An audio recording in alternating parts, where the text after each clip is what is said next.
Hi, welcome back to Rusiology. This episode we're going to be reading some Islamic poetry by Jami.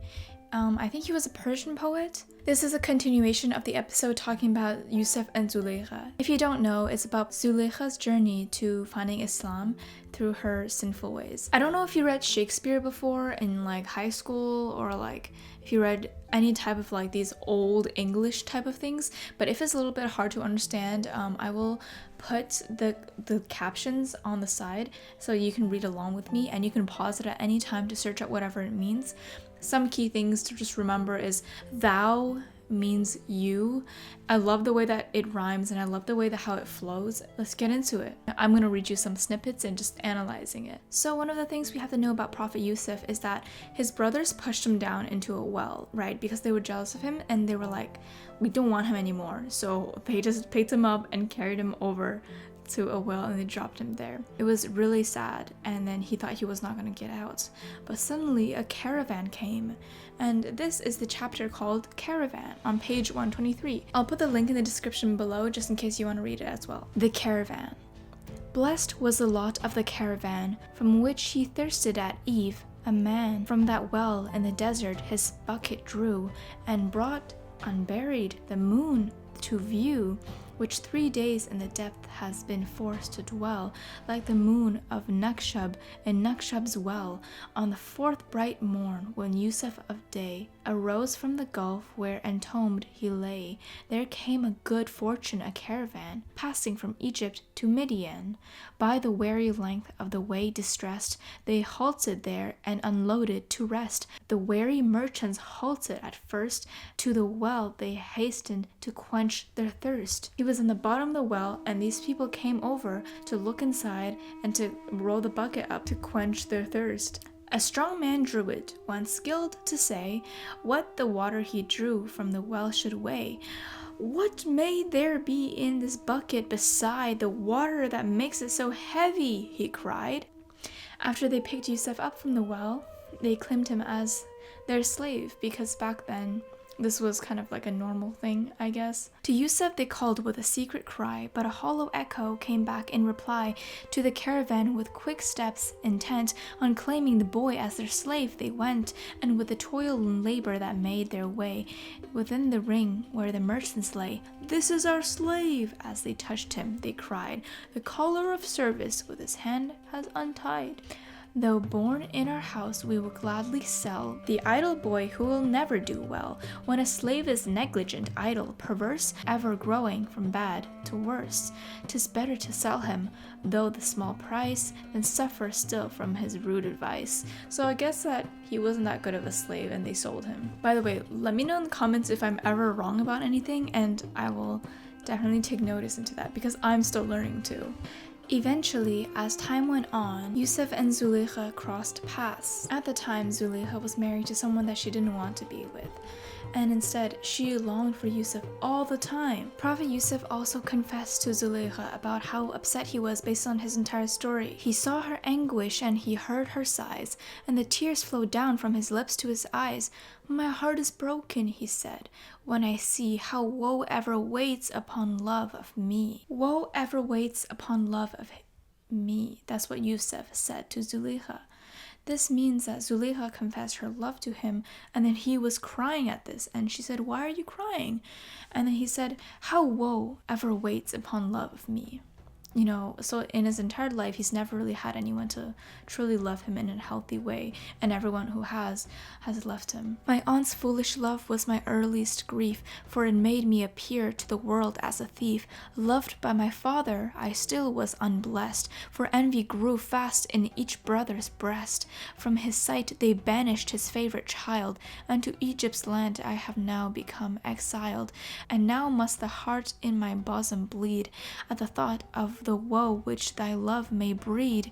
The Lord of lovers is jealous. He will brook in his kingship no rivalry. He will have no partners to share his throne, but from first to last he will reign alone." Basically, what he said is, look, after all these people, my aunt, my father, my brothers, and I'm banished, my life is just a downhill spiral. But then he starts talking about the love of Allah. He says he will have no partners to share his throne, but from first to last he will reign alone. Zulaikha answered, My lamp and I need no moonlight when thou art nigh. When you are close to me, I don't need no moonlight. She was very interested. Why dost thou deem me a foe? Thou art dearer to me than mine own dear heart. And where is the fool who would add a care to double the load of his heart must bear? The touch of thy lips will restore the rest of my soul, that I sorrow no more. So she is trying to say, screw everything you're saying, let's just go at it. He says, Nay, my sweet mistress, thus Yusuf replied, in duty's bonds I am chained and tied, from the path of service I may not stray. There thou commandest and I obey, more than such duty forbear to claim, make not thy love my dishonor and shame. In other words, don't be the reason that I feel even more ashamed. Yusuf wants to be of service to her, so he said, Assign me some labor that far from thy side, and my day still for thee may be occupied. By faithful service, a slave like me, made glad by kindness, at length is free. Rare jewel, she answered, compared with thee, the meanest slave's rank were too high for me. For each slight task, when my voice is heard, 100 servants obey my word. Their ready service can I refuse, and thee for the task the message choose? Basically, Zulaikha said, You're too good to be a slave. Be mine instead. Again said Yusuf, Dear lady, round whose hearts the bands of my love are bound, if thy love like the light of the morn be true, only my will must thou seek to do. My wish is only to serve thee. Thou or thou art not a friend, must the wish allow. In other words, if you see me as a friend, then you'll respect what I'm saying. It wasn't happening. It wasn't going anywhere. Zulaikha was trying again and again and again. It wasn't working. Page 188, Fresh Counsel. Deep in despair was Zulaikha slain with the love of the boy whom she wooed in vain. One night she summoned her nurse to her side, where gently she bade her to be seated, and cried, Strength of the frame where my limbs are weak, lamp of my soul when thy light I seek, what profits it me that my palace walls hold my friend and myself, if that friend is so cold? The lover whose darling refuses to hear is far from his love, though he seems to be near. If spirits from spirit is far away, what fruit has the meeting of water and clay? She is ranting to her nurse here about her frustration. What good is this palace that she lives in if all her efforts to woo him is denied? This can kind of also apply to broken relationships where you feel so close to them, they're like only one call away or even a few steps away, but like it just doesn't feel like you're close to them. She told the nurse, Were I the moon, he would turn away. The sun, he would shrink from his golden ray. If his own eye's apple I lent him light, scarce would he welcome the boon of sight. But a glance on mine eye he would throw, the pangs that I suffer perchance he might know. Those griefs would find a place in his heart, but he would never languish for a love like me. 'Tis not only his beauty that kills me, no, 'tis the cold, cold heart where no spark will glow. But if a pang for my sake he had felt, thus with my lover I never had dealt. So now the nurse has a plan. This is what the nurse said, and this is a spicy plan. I have wrought a plan, and I trust that rest will at length be thine from the thought of my breast. Bring forth thy treasures stored up of old, lad a camel with silver, a mule with gold. I will build a palace like Iram fair, and skillful painter shall labor there to paint the walls with seductive charms. Zulaikha folded in Yusuf's arms. If for a moment he visits the place, he will see thee locked in his own embrace. Then he will yearn for thy touch at length. The love of thy beauty will grow to his strength. Soon will he yield with his senses on fire, and naught will be left for thy heart to desire. She barred the counsel, but her heart was bold. She brought forth the stores of her silver and gold, and her wealth fond fancies therewith to build. She gave the nurse to be spent as she willed. So after listening to the nurse, Zulaikha said, Okay, take it. take all this amount and decorate this palace exactly as you said. There will be painters in the palace painting the place with seductive charms. Zulaikha folds it in Yusuf's arms. So if for a moment that he visits a place, he will see thee locked in his own embrace, so that everywhere he turns, he will see nothing but seduction. He will see himself painted onto her like a painting. Isn't that crazy? Like even back then when there was no such thing as like inappropriate videos, you know, there's still inappropriate drawings depicting people. Human beings have always been the same. You know what the palace looked like? Page 196, in the palace. And so the palace became decorated. Zulaikha opened her hand and decked and finished the work of the architect. Tissues of gold on the floor was strewn, and its beauty enhanced with a golden throne.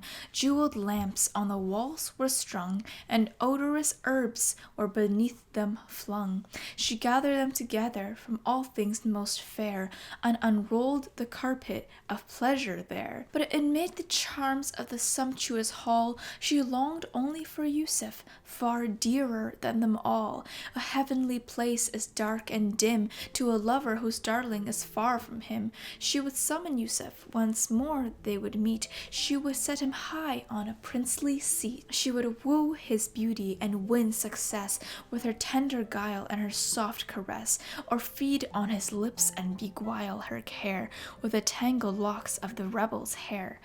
But to conquer his heart she would add a grace to her peerless form and her perfect face. Her beauty needed no art, and yet a current stand by its aid was set. The roses of the garden is fair to view, but lovelier still were her pearls of dew. She darkened the line of her eyebrows so to curve the new moon to a full rainbow.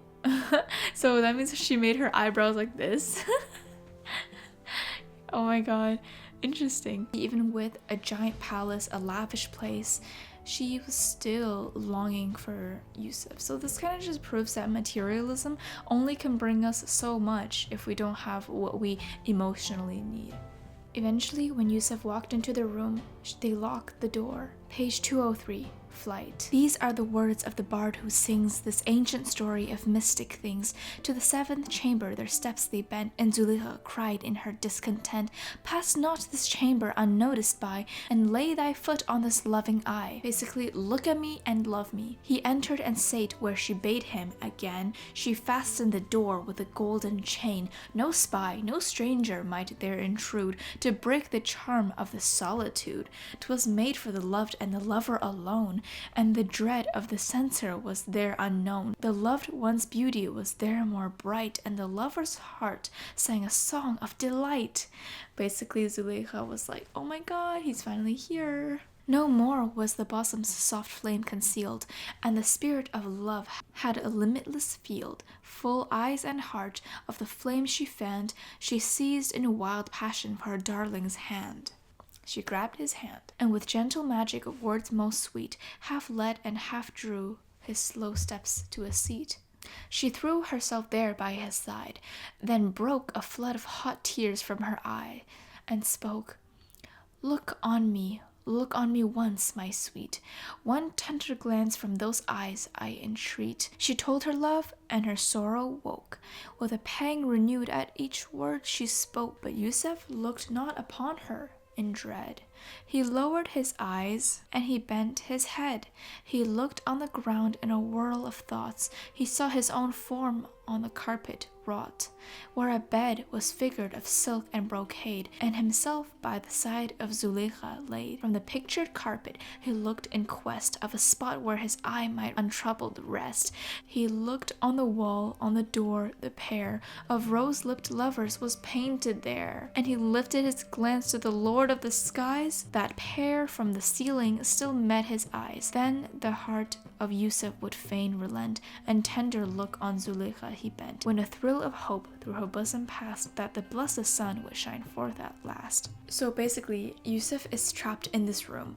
Everywhere that he looks, there is lust. He tried to look away, but instead he saw his own form on the carpet wrought. You know, like in those movies, every time like someone looks somewhere and they envision themselves somewhere and they try to run away from it and they see another place and they're right exactly there. It's like the same type of thing, but in poetry, where a bed was figured of silk and brocade, and himself by the side of Zulaikha laid. So he's looking at the bed and he's like, oh no, like that's what she wants me to do.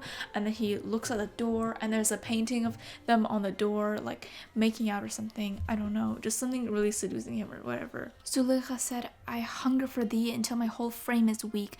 Oh, give me the food for my soul which I seek. And then, fair daughter, said he, tempt me no more to a deed of shame, nor break the fair glass of a stainless name. Drag not my skirt through the dust and mire, nor fill my veins with unholy fire. By the living God, the great soul of all, inner and outward and great and small, from whose ocean this world like a bubble rose, and the sun by the flash of a splendor glows, by the holy line of my fathers, whence I have learned the fair beauty of innocence, from whom I inherit my spirit's light, and through them is the star of my fortune bright. Yusuf said, Look at the beauty of this world. Look at how the oceans just bubbled up, appeared, and the sun just flares. Like, this is the power of my Lord, so I cannot do this with you. And then Zulaikha got impatient, and Zulaikha was a human being. She was not a prophet, so she wasn't as patient as prophets, and she didn't have perfect character. She's just like me, and she's just like you. She's answered, never think that the thirsty will wait for the morrow to drink. My spirit has rushed to my lips, and how can I wait for the joy that I long for now? My heart has no power to watch and wait for the tender bliss that will come so late. Thy pleading is weak, and no cause I see why thou shouldst not this moment be happy with me. Zulaikha said, why should the thirsty wait for tomorrow to drink? I'm thirsty now, I want to now. Then Yusuf answered, 2 things I fear.